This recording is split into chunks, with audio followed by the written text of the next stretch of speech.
He's on your left for Lucas Kiefer. He is on your right, and we get ready to watch Bat Humans against Mono White Humans. Now, with the Bat Humans deck, of course, you got Collected Company incorporated here, some new cards, but this is a deck that we have seen before, and this is going to be a deck that Corey's actually gotten from Brad, and we'll see how it performs with some new additions from Eldritch Moon.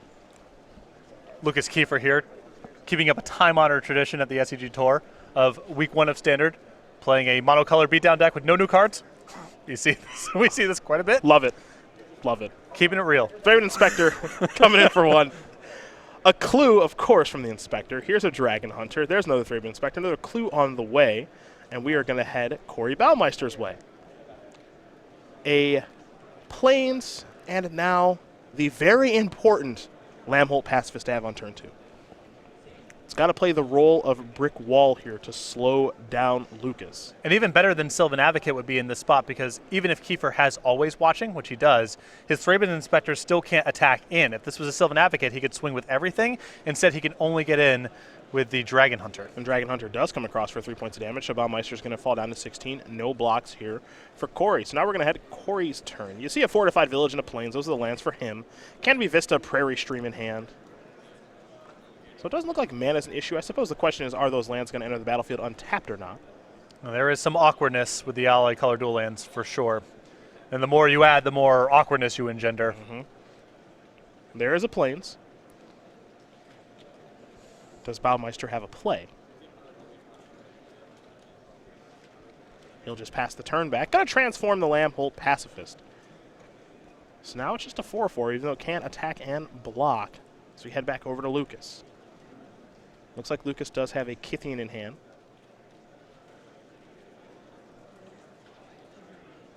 So there is that. Looks like that's going to resolve. And now it's Thalia's Lieutenant, looking to pump up everybody. And this is the relentless nature of this Humans deck. Yep, low to the ground, 18 lands, so you're often outspelling your opponent. 18 basic planes, so no hiccups on your mana.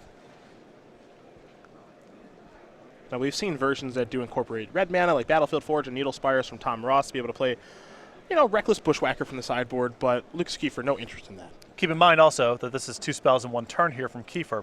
He probably doesn't want to attack with his Thraben Inspectors this turn, but then the Lambholt Pacifist turns back down. Then he has a sea of 3/4s against a 3/3, so Baumeister either has to pass to flip it over, and at that point, Kiefer has an enormous advantage on the battlefield, or he has to play stuff, and then he has a 3/3 lined up against a bunch of 3/4s and larger. Yeah, Corey appears to be in some trouble here as he is working through those cards in his hand. You see the Thalia's Lieutenant is going to resolve, so counters on everything. Just Dragon Hunter coming in the red zone yet again. This time it's a 4/3.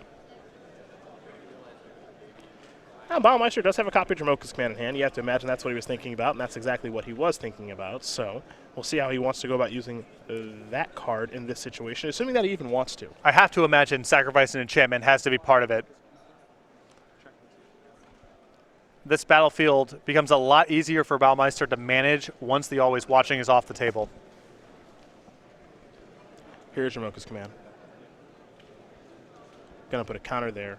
Make Lucas sacrifice an enchantment, so Always Watching down, and now a profitable block on the Dragon Hunter. And a great spot here for Baumeister. Still at 16, healthy life total, largest threat on the battlefield. Kiefer essentially empty-handed at this point. Now you see that the transformation is going to take place again. Lambholt Pacifist is back, but it's a 4/4 now. So if Corey wants to attack, he can, but also just being a 4/4 reigns supreme on the battlefield. Yep, and at 16, he has the luxury of making the best block for him. He doesn't have to scramble to manage his life total at this stage. Now there's another Lambholt Pacifist. Now here's the Thalia's Lieutenant, and now this is where the Humans deck is in trouble. Yes. Because he's just flat mono white. There's not a lot of crafty stuff here for Lucas Kiefer to be able to do, and Corey's got the biggest creatures on the battlefield. At this point, Kiefer is drawing essentially to Griff's Boon. Possible that Declaration in Stone, possible that Always Watching gets him a little bit of traction here, but he is drawing pretty thin at this point. His city of creatures have close to no value. Fortunately for him, he still has some clues here from the Thraben Inspectors. Now the game's slowed down a little bit. He can draw some cards, try to find Griff's Boon or Declaration in Stone / Always Watching, but he is drawing pretty thin at this point.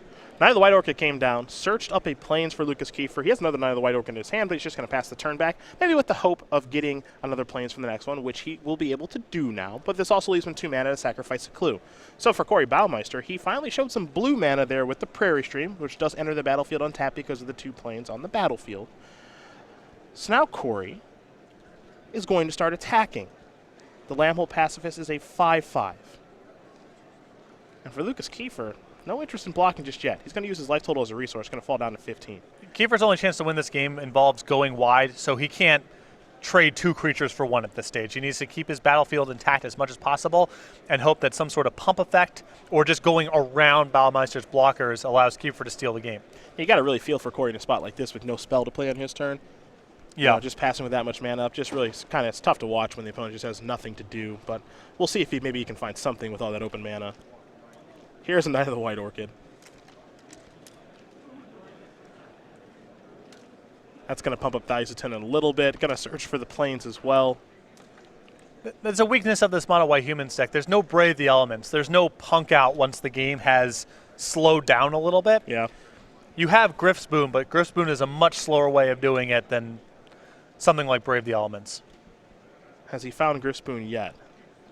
The answer is no. It's just a Dragon Hunter, which does pump up Values Lieutenant. Another human on the way. A Town Gossip Monger, going to make Values Lieutenant into a 5/5, but no good attacks to be had. And I think we're going to see Eclectic Company. Oh, yeah. He had something to do all right. Let's see if he finds anything. And there's at least a Lambhole Pacifist in there. And it looks like a Reflector Mage as well. And there might even be the new Thalia. Thalia Heretic. Kind of hiding out in there. Is that what he's going to put on the battlefield? I think so. Heretic Athar. Great brawler. Well-sized, plus first strike. Relevant text. Yeah, there it is. That's a new one from Eldritch Moon. I'm pretty sure Baumeister doesn't want to Reflector Mage anything here because Kiefer's not in a position to attack, and anything that Baumeister blocks is some sort of enters the battlefield trigger for Kiefer, whether it's pumping the Thalia's Lieutenant or Knight of the White Orchid, Thraben Inspector, etc. So probably just want to put the body into play. Don't think you really want to unsummon anything. Now, we kind of talked about at the beginning of the show just how important flying is nowadays, and you can see right here where if one of these players had a flyer, this game might end pretty quickly. Yeah, sizing on the ground matters a lot, and then beyond that, it's can you fly if you're outsized. A lot of the games look that way. Right now, no flyer, so you're going to see Corey make an attack here yet again with the 5/5 Lambhole Pacifist. And now, all right, Lucas has to decide, am I going to be making some sort of block here? Am I going to be double blocking, triple blocking? Do I have any interest in doing anything? I think if 1/1 flying human for a white was a card legal in standard, I think this mono white human deck would play it. I think it desires flying so much, and it gets outsized pretty easily in games as well. We've seen Griff's Boon steal so many games. Yeah. The +1 is obviously nice, and the ability to bring it back, but it's the flying that really does it. There's Baumeister's going to play in the Evolving Wilds. That's the unfortunate flavor dilemma. Humans don't fly. It's hard to find them. They sure don't. Now, I think he may have actually drawn Griff's Boon this time. All right, that's some hope here. Yeah. That goes on Thalia's Lieutenant, and if Baumeister can't answer that, that's a path here. And even if Baumeister can answer it, keep in mind that the enchantment just keeps coming back. Yep. And he has a lot of chump blockers to work with as well. So there's a Kithian, enters the battlefield tapped because of Thalia. And yeah, I think, you got to consider making your move here for Lucas Kiefer. You don't have much of a choice. Yeah, the game's not getting any better. Here is Griff's Boon on the Thalia's Lieutenant. And the risk is low here. The Thalia's Lieutenant is large enough that even if Baumeister had another copy of Dramoka's Command, it's still trading off. And it's not like the Griff's Boon goes anywhere. Just puts it on to the next biggest thing and tries again. Well, this worked out just fine here for Lucas Kiefer. Came in for a bunch of damage. Baumeister's down to 9 as he searches up an island with the Evolving Wilds. And now Kiefer has a sea of chump blockers with which to manage the damage race. Yep. So Baumeister now is the one drawing pretty thin. 2 spells were played there by Lucas Kiefer, so transformations again. And if you take a look at Corey Baumeister's hand, I believe he's looking at 3 lands, Patrick. Yep. Nothing going on. Yep. Dead in 2 turns. Even if he finds an answer, still likely dead in 2 turns. And the tough thing here for Corey is Corey can't go, all right, I'll make an all-out attack. Right. Because Lucas will say, I'll make the necessary blocks and then kill you on the counterattack. Correct. So that also makes this very difficult here for Corey. He has to kind of do what he's been doing, which is serve in with just one creature. But this doesn't work very well because of all the chump blocking that can be done. And I think that Kiefer's going to be able to do better than a chump block here because he can flip over the Town Gossip Monger. He's got mana left over to pump into it. Lucas Kiefer might be young, but he is no slouch at the game of Magic. Yep. Same can be said for the rest of the Kiefer family. Now Lucas looks like he's seeing if he can line up a lethal attack or not with the way he's brought his creatures forward. He's trying to figure out which ones are going to get through, if he just has to keep pecking away with just the Thalia's Lieutenant in the air. And if there's anything realistically for him to play around here or not. Well, something that he can do is attack with Thalia's Lieutenant, Kytheon, and a creature he doesn't care about if he wants to flip over Kytheon. That attack is essentially free. I don't think there's a lot of value to be had by an Alpha Strike. Baumeister has enough blocking on the way back to handle that, but there's at least a consideration of what's the value of flipping over Kytheon, because it doesn't cost him that much if he wants to do it. Man, I also like Kytheon on defense because indestructible. Right, yep. Yeah. Yep. That might have been the pause, though, is just thinking about if it was worth flipping that over. And though things did look a little bit hairy there for Lucas Kiefer, Griff Boone, very helpful, does win him game number 1 there over Corey Baumeister. Mono White Humans up a game over Bant Humans as we get ready to take a look at the sideboard here for each player. We will start with Corey Baumeister, who's got 3 negates, 2 aerial volleys, 2 den protectors, 2 Gideon Ally Zendikar, 2 Declaration Stone, 2 Archangel Avacyn, a Knight of the White Orchid, and a Nissa Vastwood Seer. I think the 2 copies of Gideon, the 2 copies of Declaration Stone, the 2 copies of Archangel Avacyn, and the 1 copy of Knight of the White Orchid.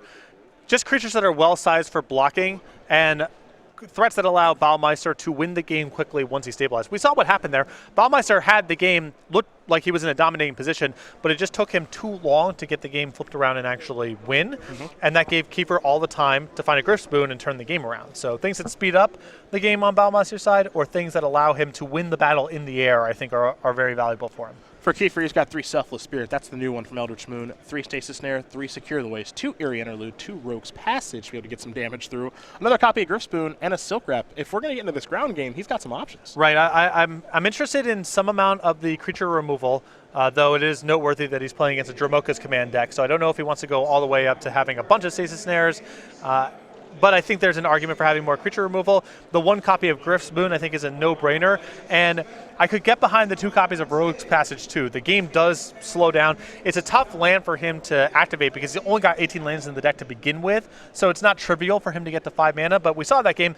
The game slowed down a little bit. He couldn't really attack. He started breaking some clues. And by the end of the game, he had 6 lands in play, even though he only plays with 18. So if Griff Spoon's in the sideboard, I imagine it's for matchups like this. Well, we'll see if he does want to bring in the Griff Spoon and the Rogue's Passages and everything else that he has available to him as these players do shuffle up for game number 2. We're going to talk about a regionals, which is taking place pretty soon here. Go to StarCityGames.com/regionals. You can find out all of the information about that. You do see the Hot Pursuit playmat there. There's also the awesome token in Ugh Not Again. That 1/1 goblin running away. It looks like a dragon egg there. Now, as far as the information is concerned, it's our Season 2 regionals, August 6, 2016. You get the free and exclusive playmat and token to the first 200 players. You guys know the drill on that. There's also some cash and prizes involved with first place, $1,200, 20 SCG points in a qualification. We're taking that weekend off, of course, because of the Pro Tour. But that doesn't mean you still can't win money. You can still qualify for the Invitational that's taking place in New Jersey at the end of August and get some SCG points to work your way towards the Players' Championship. And best of all, locations are announced. We are everywhere all over the United States and even in Canada now.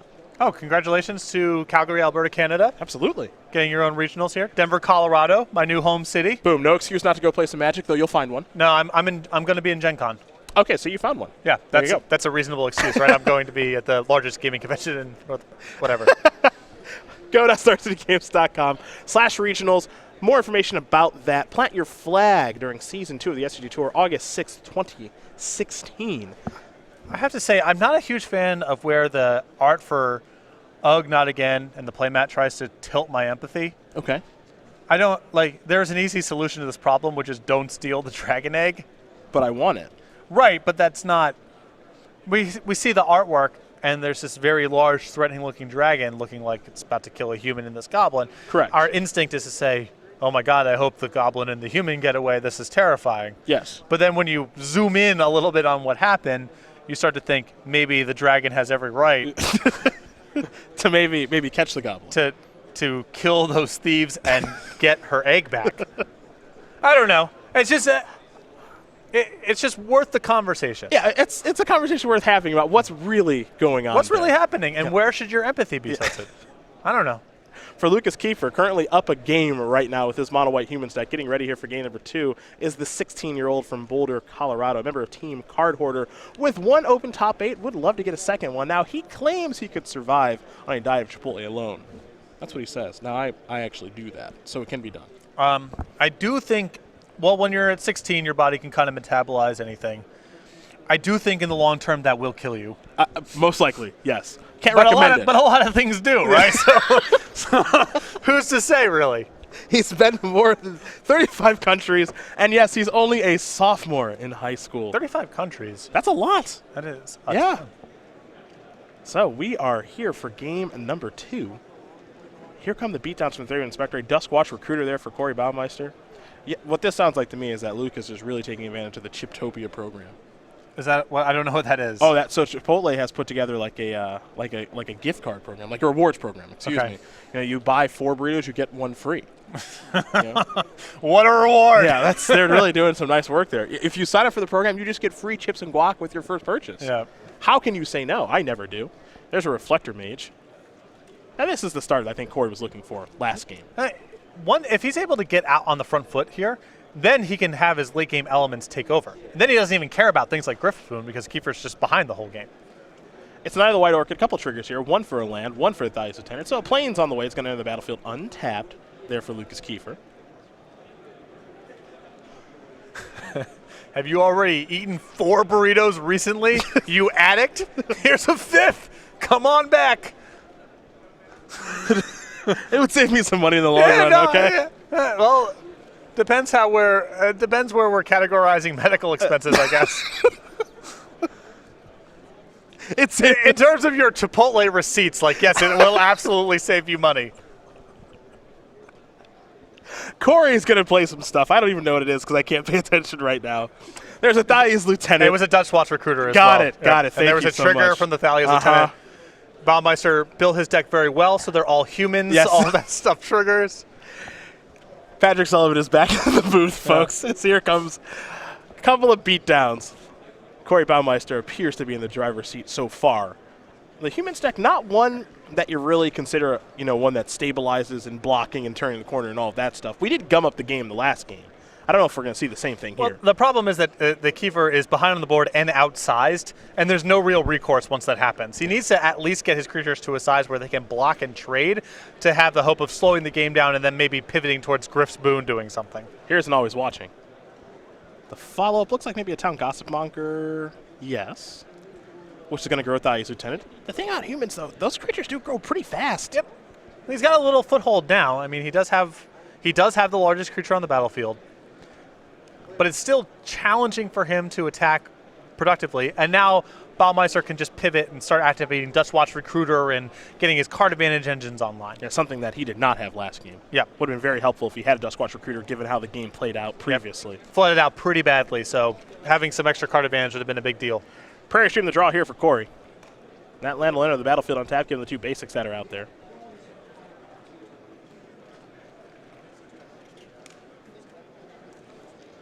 So he wants to move forward. It does feel a little bit reminiscent of the last game, however, where, Corey looking at the creatures, kind of looking at the battlefield and saying, okay, where can I attack, assuming I can attack anywhere? Not sure if he has any good attackers. Now, he can play a longer game with a card like Tireless Tracker, and he's going to play that Prairie Stream, going to get a clue. Thalia's Lieutenant grew. Now he's got 2 clues. Start growing the Tireless Tracker, start drawing more cards, but it kind of all boils down to what we saw last game. If, like, a Griff Spoon shows up, exactly, it becomes bad news here for Corey. Kiefer will draw. Picked up a Plains.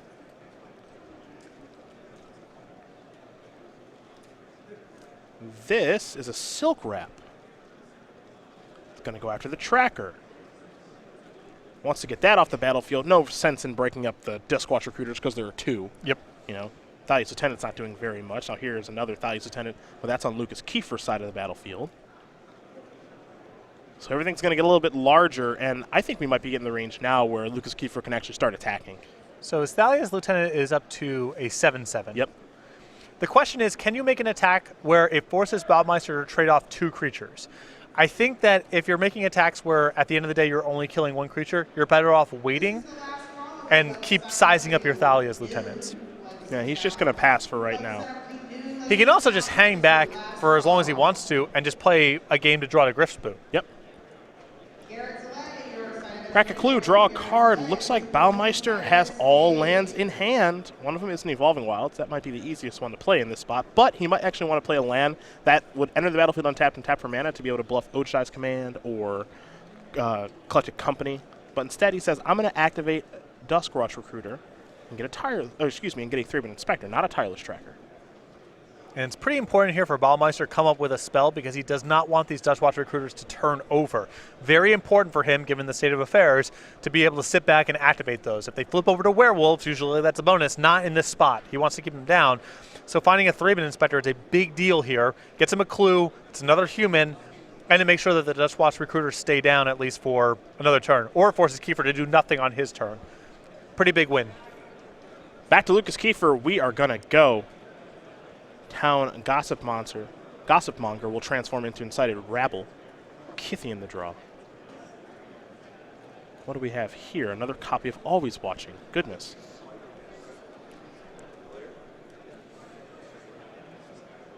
Kithian and Incited Rabble into the red zone.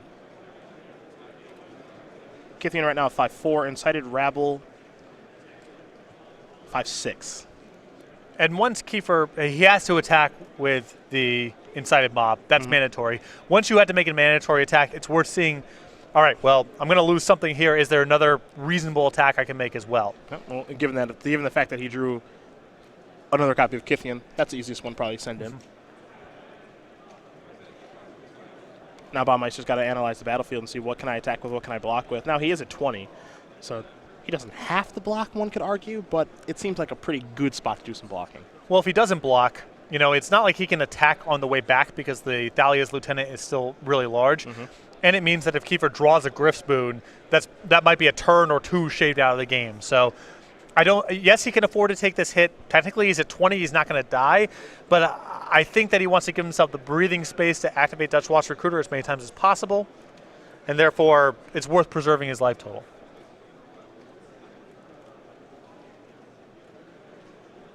It looks like a double block here. Dustwatch Recruiter and Reflector Mage are going to jump in front of the Incited Rabble.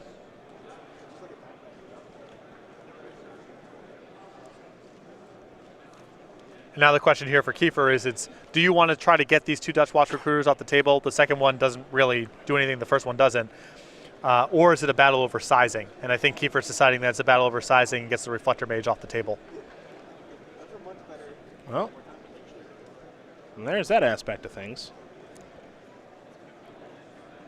Can't really play the Kithian now, of course. So some damage got dealt, and all you can do is pass the turn back. So I like Baumeister's no block on the Kithian. The attack is so suspicious with Kiefer having as much mana in play as he does. Doesn't bother to attack with 3 to get the indestructible trigger.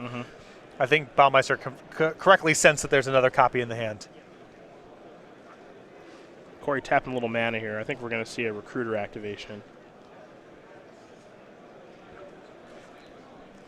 Take a look at the top couple here, real Corey. Reflector Mage, Tireless Tracker in there. Those appear to be the options.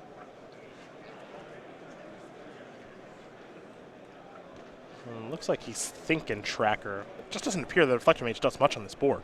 It's tough. You could bounce the large Thalia's Lieutenant, but then it just comes back into play. It's another trigger.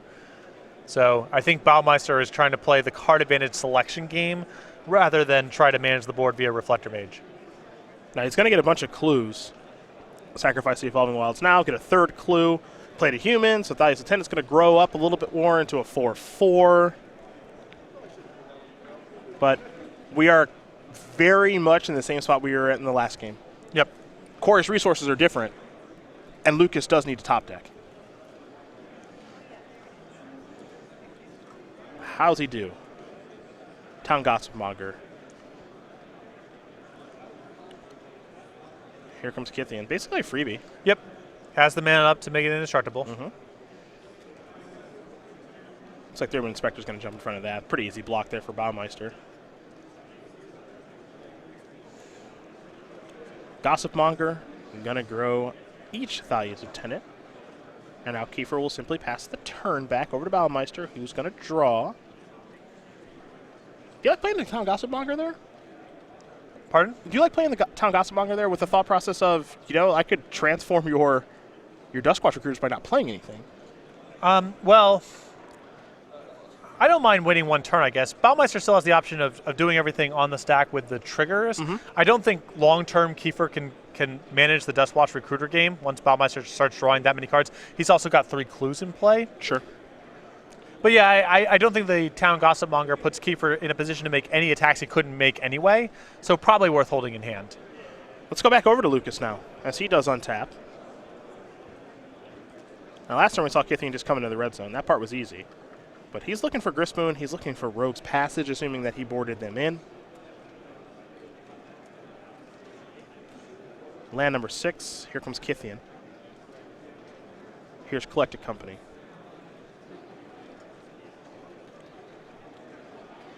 That's 2 cards, Landhold Pacifist and a Knight of the White Orchid, which means triggers here from the Thalia's Lieutenant that Corey does have on the battlefield, assuming he does remember, of course, which he will. So 6 counters.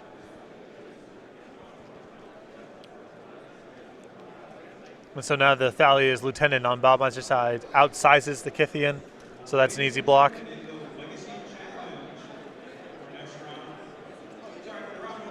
Draw card.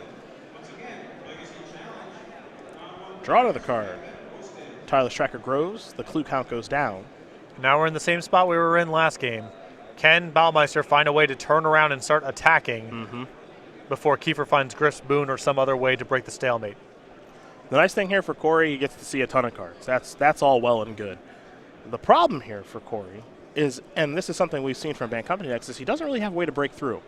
And we've talked about this a little bit, but when you think of some Band Company decks, they would have access to a card like Eldrazi Displacer to combo with Reflector Mage to say, all right, I'm going to get your stuff out of the way, and I'm actually going to be able to start attacking you profitably. He doesn't have that card this week, and he's got the new Thalia instead. So for him to be able to break through, he's just going to have to amass some really large creatures, which his deck is capable of. Here's another Thalia's Lieutenant. But it's not easy. It's still a challenge with a board this cluttered against someone with Kytheon in play, because that swallows up one attacker. So Baumeister has to really outsize him to be able to start making these attacks if he can't find a creature with flying or some other form of evasion.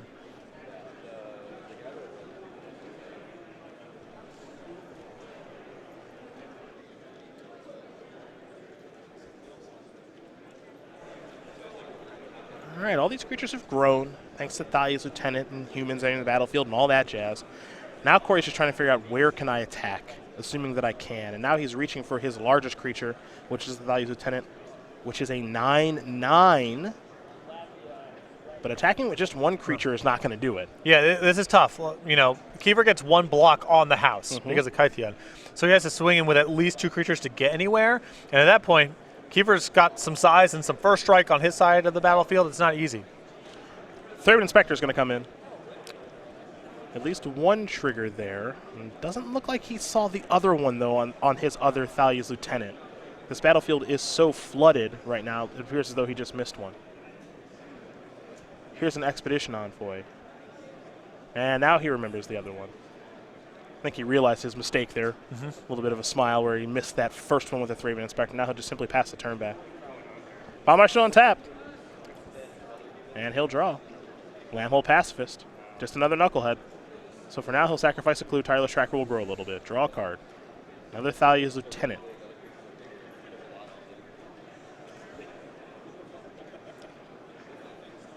Why is it every time we watch Corey Baumeister, he's always doing nothing?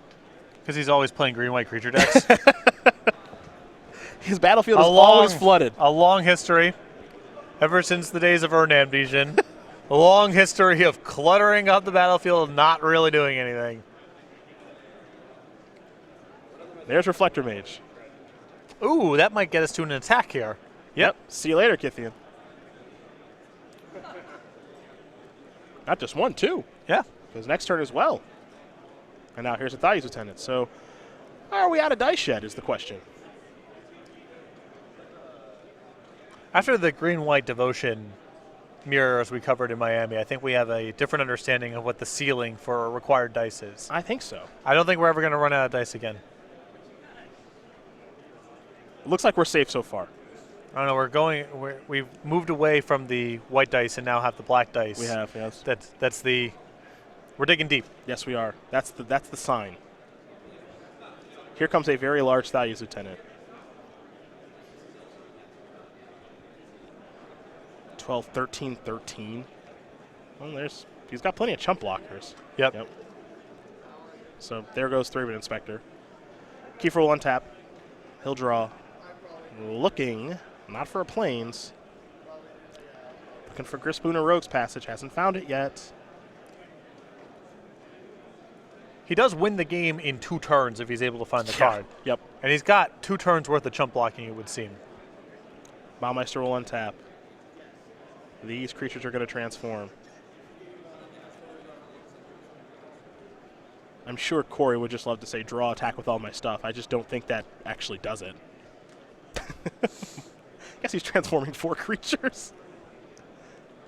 And draw.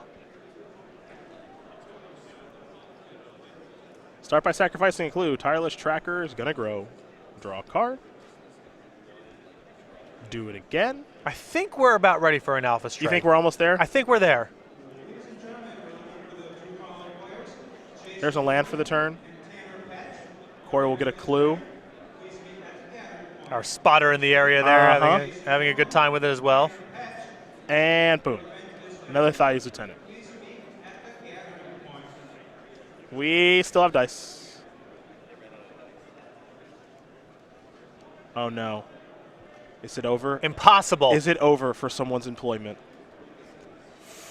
Lucky. Whew. Thought we were going to have to drop the walking papers. That's right. That was lucky. I'm going to grow these creatures a little bit here. Now, remember, the werewolves aren't going to grow because they're not humans when they're transformed. Mm-hmm. So those will stay where they're at. Now Corey's just trying to figure out, can I attack with everything? All right, so let's see. We have 1, 2, 3, 4, 5, 6, 7 blockers against 1, 2, 3, 4, 5, 6, 7, 8, 11 eligible. This looks safe enough to me. Yeah. I mean, saying it's safe enough is a recipe for knocking Kiefer down to 1 and getting killed on the way back. So it's good to double check. But he has so many creatures in play, and so many of them are lethal that I think he can get in. Yeah, I think he's found this avenue, slowly but surely turning most, if not all. Yep. So the 2 Thalia's Lieutenants back are the 2 creatures he cast this turn. So we can't really attack with those. Yes. They're also easily outside. It's also a safety measure on the way back in case you miscount or some trick happens or something. Yeah, something ridiculous happens. You happens. can block out and maybe get out next turn. All right, here comes everybody, or almost everybody. And Corey says, okay, this is my attack. Block how you'd like. Yeah. Any 2 creatures that connect are lethal, I'm pretty sure. It looks that way. Because, like, the Lambhole Pacifist are huge. Yeah. The Duskwatch Recruiters that have been transformed into Callan Hordes are huge. And I think he has about 4 more attackers to blockers available, and any 2 that connect are lethal. So I doubt there's a way that Kiefer can survive, and if he can, it involves losing his entire board. Yeah, which means he just dies on the next turn. Right. Yeah. But we'll see. I've definitely miscounted in higher leverage spots than this. Yeah. So we'll see how the blocks shake out. Lucas Kiefer going to line him up, see if there's any way for him to stay alive here. Town Gossipmonger is going to have to block something. You see Kiefer's hand, just a couple of useless creatures that he can't play right now. Yeah, locked out from the Reflector Mage trigger from the previous turn. Yep. And that is going to do it. Corey Baumeister is going to win in game number 2 here against Lucas Kiefer. Bant Humans, Mono White Humans, getting ready here for game number 3. But this just kind of demonstrates the point that you can learn from this matchup, I think, pretty easily, which is games are going to get gummed down like this. Mm-hmm. Because in the first game, Lucas got off to a great start. Corey stabilized, and then Lucas ended up drawing Grifspoon and winning. In that game, you think 1-drop 3-bit Inspector, Duskwatch Recruiter, Reflector Major Creature, and then Lucas was able to stabilize. And Corey was able to finally break through because he had card advantage engines. So, you know, the card advantage engines can take over the game, but for Lucas, he's got to draw ways to just break through. Yes. You know, the ideal draw here from Kiefer, assuming that Baumeister is putting up resistance, is outsize him on the battlefield, have something like Always Watching on Time or Declaration in Stone to clear out the early blockers, and then if things come down, draw to Griff's Boon or Rogue's Passage. And you see the Rogue's Passage and the Griff's Boon in the sideboard there for Lucas Kiefer. I think those are just his most important cards. Not to say the Silk Wrap doesn't matter, maybe, Stasis Snares, stuff like that, but I think at the end of the day, it's those 3 cards and 2 Rogue's Passage, 1 Griff's Boon. Well, if I'm in Kiefer's position, I am considering Selfless Spirit.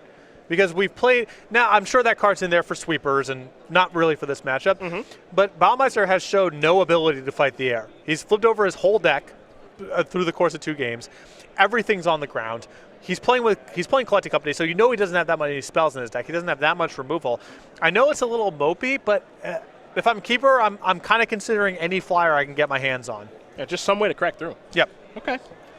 That's reasonable as these players. We'll take a look at the sideboard a little bit here. You do see the clock starting to become a factor as we're running these 15 minutes, and these games are not particularly quick, I think, in most instances. So they'll shuffle up. They'll get ready for game number 3. We'll watch that in just a moment. But in the meantime, it's time to talk about StarCityGames.com. Game night. It's July, Patrick, which means you can get Old Snippy. Now, my favorite part is you probably don't know the next 2. I do not. Go to StarCityGames.com/game night. Find more information. Find the game night closest to you. Every month, we come out with new kits full of pins and tokens like you see on the screen. We send them out to the stores that are registered for game night, and then those stores can run game night however they want. Any day of the week, any format they want. Just get players in the store on a regular basis for some fun and friendly magic. You see the July kit in front of you. We got a couple more coming down the pipeline here. August is Young Burrowmancer. All right. Okay. And then September we have Bone Chewer. All right, that's great. I do like Bone Chewer Giant. That one is pretty sweet. All your 5/5 Giant Warrior tokens. Don't know how many of those there are. Not a ton. But it's still a sweet token, sweet pin. Go to StarCityGames.com/game night. Find more information.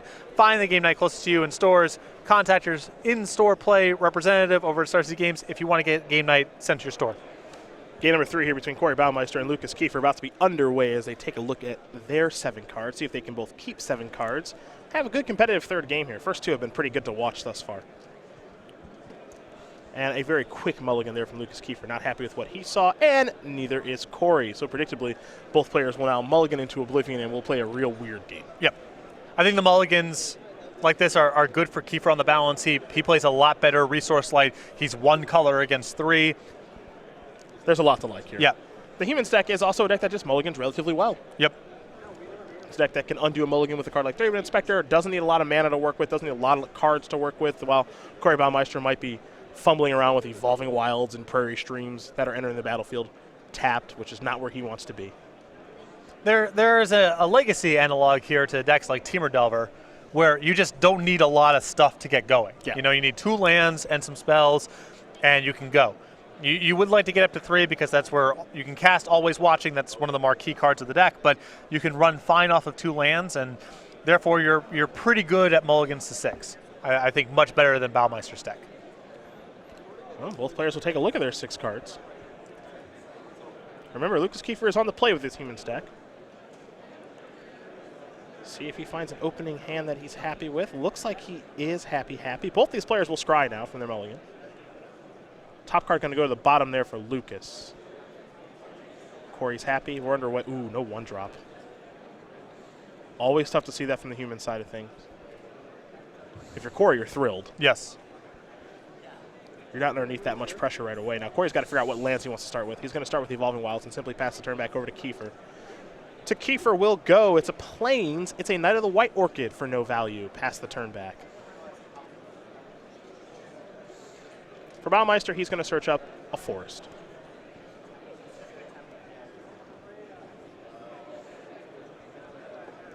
Baumeister will untap and draw here. Lambholt Pacifist is the draw, but the land enters the battlefield tapped. So now we go over to Lucas Kiefer, who will draw. Picked up a copy of Thalia's Lieutenant. A Plains, here's an attack for 2.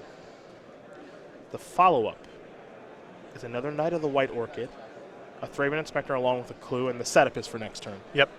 I think Kiefer has a Thalia's Lieutenant ready to go. Baumeister draws a copy of Fortified Village. These lands, man. It's a real cost. Declaration in Stone's pretty big there, though. There's the Fortified Village. Now pass the turn back over to Kiefer. He'll draw. Picked up a Plains. You see his hand also, I believe, has a Declaration in Stone, and he's going to start by sacrificing a clue. So he'll draw a card, picked up a copy of Silk Wrap. There is a Plains. Here is the Lieutenant. Grow the Inspector in for 2. Baumeister down to 16. Baumeister picks up a copy of Archangel Avacyn. Neither one of these draws firing on all cylinders. No. Lambhold Pacifist, that's in. Pass the turn back. Kiefer does have an answer for that card if he'd like to answer it now.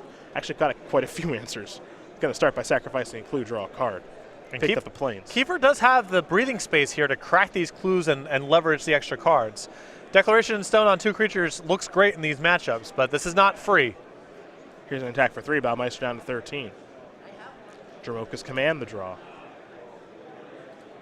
Now, Corey Baumeister is looking at a Reflector Mage, but Reflector Mage is simply okay right now. It's not great. There's a Tireless Tracker. Back to Kiefer we go. He'll draw. Aha, Militia Captain. He's going to start by sacrificing a clue, draw a card. Knight of the White Orchid. No value to be had there, but a body's pretty good. Declaration in Stone going to take care of the Tireless Tracker. An attack for 3. Pass that turn back. Baumeister will draw a card. Thraben Inspector. Thraben Inspector here, a really solid draw because Baumeister also has Dromoka's Command in hand. Now he can make something happen on this turn. First time in the game he's going to be able to play 2 spells in 1 turn. Big swing. But he's just going to pass the turn back and not cast the Dromoka's Command right away. Maybe a little bit risky. We'll find out. Well, I think he's trying to go for the mid-combat blowout here, of forcing a sacrifice on the Silk Wrap, getting back his Pacifist, and then wiping Kiefer out inside of combat. Sure. Response to the Knight of the White Orchid. It will be fight Thalia's Lieutenant and perhaps sacrifice an enchantment. Because keep in mind, Thalia's Lieutenant is just a 1/1. That's exactly what it's going to be. So now Lambhold Pacifist comes back, and that's Corey's first good turn of the game. Yep. And it was a very good turn. There's a Plains. Declaration in Stone is going to take care of the Pacifist. The Inspector will come across for 2. And now here's the Militia Captain. Now with the Handwear Militia Captain, it's just a 2-mana 2/2. And Reflector Mage is going to bounce it. At the beginning of your upkeep, if you control 4 or more creatures, you get to transform it. Perhaps we will see that later in this game, but certainly not right now.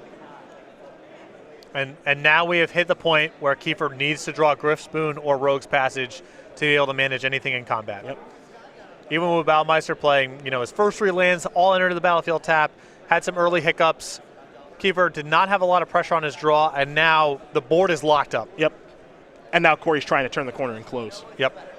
He's going to start by attacking, it looks like with just Reflector Mage here for 3. Kiefer going to fall down to 17. Kiefer picks up a Plains. There's the Militia Captain. He'll play a Plains, simply pass the turn back. Over to Baumeister will go. Dromoka's Command the draw for him. He'll start by sacrificing a clue. Picked up another copy of Thalia's, and he might be able to close this game out in 2 turns. Yep. And, he wants to do that. He's still at risk of Griff Spoon killing him this game for all the good stuff that's going on right now. So he does want to put on as much pressure to Kiefer as he can manage. You see all those creatures grow yet again. Here come the beatdowns from Corey Baumeister. It's an attack, it looks like, for 10. So Kiefer's going to fall down to 6, draw a card. Thalia's Lieutenant, not what the doctor ordered. And you can see just how fast these games can shift. Yeah, this Bant Humans deck, for a Collected Company Bant deck, this closes a lot faster than when you typically think of the archetype. Mm-hmm. Baumeister will draw a card. That's land number 5. He's very quickly tapping mana. And I think he might be able to clean this game up right now. Reflector Mage, I believe, is where he's going to begin. And he will. Can bounce the Militia Captain, which is the best thing to bounce. He has a Dromoka's Command to clear out another blocker. And Kiefer does not have that much life to work with. Mm-hmm. And here come the Knuckleheads once again.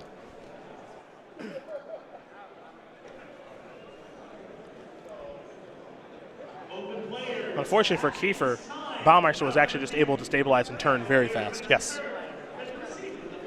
In contrast to Game 1, it wasn't like Baumeister didn't stabilize the game pretty quickly. He did. It just took him too long to turn around and win the game, Yep. and he got killed by Grispoon. Here with all the pressure, there just weren't that many draw steps for Kiefer to find something to either get an advantage on the battlefield or some form of evasion to work around it. Kiefer's going to try to figure out if there are any good blocks to be had here, but he's going to lose a lot of his battlefield. He will get one more draw step as he's at 2. And there is the card that's been mocking him the entire time in Grispoon. Corey Baumeister is going to win this match over Lucas Kiefer 2-1. That Humans will take care of Mono White Humans. And for the brother of Brad Nelson, who got his deck from Big Bro, he's 2-0 here in Columbus. Yep. And I'm curious, I'm sure other people are better informed about this than I am. I just don't know if I like the enchantments at all in this matchup from the Mono White Human side besides Grispoon. Okay. Because every single time that Baumeister was able to get a board with Dramoka's command, something disastrous happened on the other side, whether it was an always watching, whether it was blowing up, a Silk Wrap, Stasis Snare sort of card. And even in the games where Kiefer had always watching, it wasn't like it contributed to his ability to outsize on the battlefield.